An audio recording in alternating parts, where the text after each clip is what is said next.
Mas como é que se pode verificar o que é verdade ou não? Os teóricos falam que o critério da verdade é a prática. Se durante 20 anos esta Constituição foi capaz de assegurar que não houvesse nenhuma violação institucional grave, nenhum golpe, quantos golpes ocorreram na América Latina, para falar do nosso continente nesse período? Uma porção deles. E aqui não mudou nada. Nós conseguimos, graças à Constituição, digo eu, manter a ordem institucional. O saudoso Ulisses Guimarães, que presidiu tudo isso, ele falava de como o Congresso Nacional, antes da Constituinte, vivia sem presença de ninguém, popular nenhuma. Primeiro porque a ditadura tinha espantado o povo do mundo político, né? E muito receio de ser marcado o quê? E Ulisses diz, criou vida o Congresso Nacional. Se via pelos corredores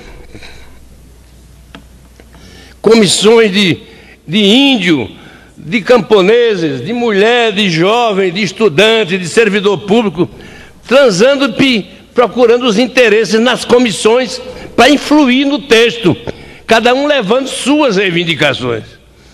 Quer dizer, o Congresso criou vida, então, com a criação desse processo constitucional. Bom, eu acho que o Ulisses tinha toda a razão quando chamou de cidadã. E cidadã porque os capítulos que tratam dos direitos são extensos, detalhados, e isso reforça, permite que se defenda esses direitos com muito mais veemência. Eu queria mostrar o seguinte aqui, dos parlamentares que compunham a nossa subcomissão, que era o primeiro passo, muitos estão aí hoje ainda. A Vilma Faria, lá, governadora do Rio Grande do Norte, eleita e reeleita governadora. O Teotônio Vilela Filho, governador de Alagoas. Eu queria citar o Paulo Paim, um operário. A gente diz hoje que um mundo diferente, porque temos um metalúrgico no segundo mandato no Palácio do Planalto. Tá, a Bolívia bota lá um índio, está concorrendo às eleições americanas um negro. Formidável, creio eu, o papel também do Paulo Paim, que hoje é senador da República. Naquele tempo, ela, com 37 anos, estava começando a vida política dele. Sindicalista lá em Canoa, lá no Rio Grande do Sul. E ele ajudou, isso que ele está fazendo agora em favor dos aposentados, é a continuação do que ele fez antes. Ele foi um dos apoios, com o voto dele constante, para a aprovação do tudo que a emenda que se apresentou continha. Agora, é importante saber que as garantias que todos desfrutam, os mais antigos, desfrutamos hoje, tem muito do conteúdo dessa Constituição. E que não pensem que não há propósito de mudar ou de modificar. Porque quando a Constituição foi aprovada, no 5 de outubro de 88, a correlação no mundo era uma. Um ano depois, em 6 de novembro de 89, caiu o Muro de Berlim.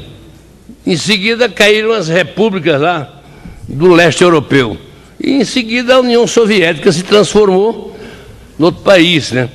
Aí deixou de existir qualquer escora da esquerda no mundo oficial. Continuou, ninguém morreu por causa disso, o povo está todo aí. Mas o fato é que nós não tínhamos mais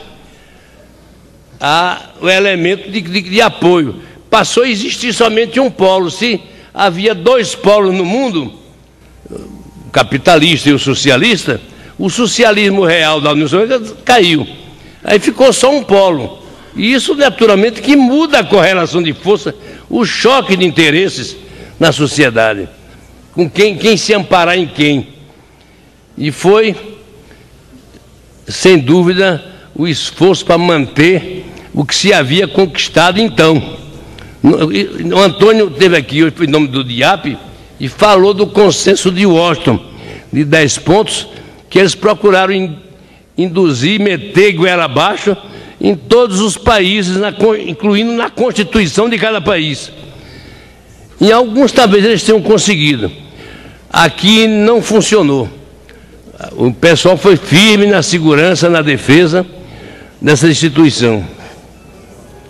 Então, começando do zero, essa peça, do mesmo jeito, foi na área da saúde, na área da tributação, da educação, dos vários capítulos que compõem a Constituição.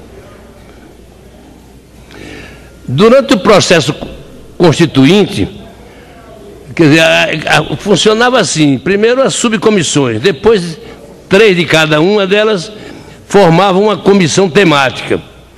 Depois, quando cada terminava aquela etapa, aí foi a comissão de sistematização que discutiu tudo aquilo que foi aprovado. E depois ia para o plenário. Sessões, inclusive, memoráveis de debate, de discussão. Nós queríamos registrar, assim, teve inimigo.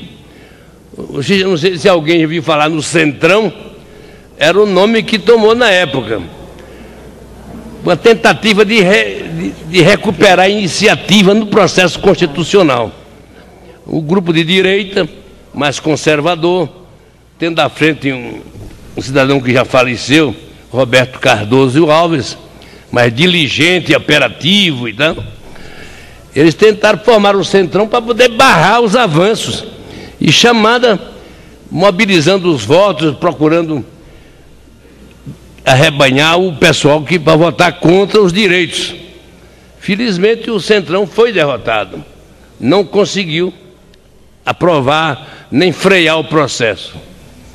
Tanto que a Constituição está aí até hoje. Agora, muito bem, e as mudanças, e as emendas? Já houve 56 emendas. Essas emendas não modificaram, claro, essas emendas contêm muita mudança de supressão, de retirada de direitos adquiridos. Não é tudo o que eles queriam, mas tiraram muito. E podem tirar novamente, tirar mais ainda. Existe na Câmara 1000 e tantas emendas para a Constituição e no Senado outras centenas.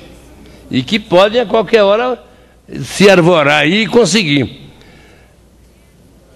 Nós temos esperança que o Executivo não tome a iniciativa, porque para mudar a Constituição precisa o Presidente da República, um terço da Câmara, um terço do Senado, 2 terços da Câmara, 2 terços do Senado, e para modificar com 2 turnos em cada casa, com 3/5 na votação, é difícil de mudar. Mas que muda, que já mudaram muita coisa. Não mudaram, talvez, o essencial em tudo, né? Nós